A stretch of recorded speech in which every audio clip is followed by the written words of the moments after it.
अभी आपने यजुर्वेद और सामवेद में कबीर परमेश्वर का प्रमाण देखा। आप देखिए ऋग्वेद मंडल 9 सूक्त 96 मंत्र 17, जिसमें लिखा है शिशुम जज्ञानम हरेयतम मृजंति शुंभंति वहिन मरुतः गणेन कविर गीर भी काव्यना कविर संत सोमह पवित्राम अत्यति रेभन।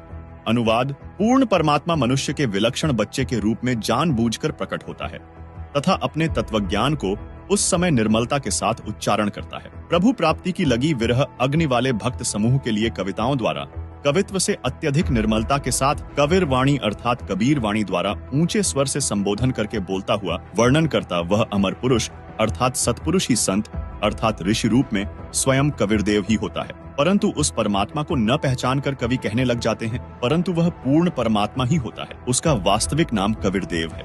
यही प्रमाण ऋग्वेद मंडल 9 सूक्त 94 मंत्र 1 में है, जिसका भावार्थ है कि जो सर्वशक्तिमान परमेश्वर है वह कवियन व्रजम न अर्थात कवियों की तरह आचरण करता हुआ पृथ्वी पर विचरण करता है। उसी परमेश्वर के विषय में ऋग्वेद मंडल 9 सूक्त 94 मंत्र 3 में कहा गया है कि जो परमात्मा कवियों की भूमिका करके सत्य भक्ति भाव को परिपूर्ण रूप से प्रदान करता है वह कबीरदेव अर्थात कबीर परमेश्वर है।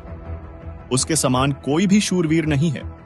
सर्व ब्रह्मांडों के प्रभुओं में उसकी शक्ति अर्थात समर्थता का यश है। वही आगे ऋग्वेद मंडल 9 सूक्त 96 मंत्र 18 में कहा है ऋषिमणा या ऋषिकृत स्वर्षाः सहस्त्राणि था पदवीह कविनाम तृतीयम धाम महिषः सिषा संत सोमः विराजमानु राजतिष्ठो।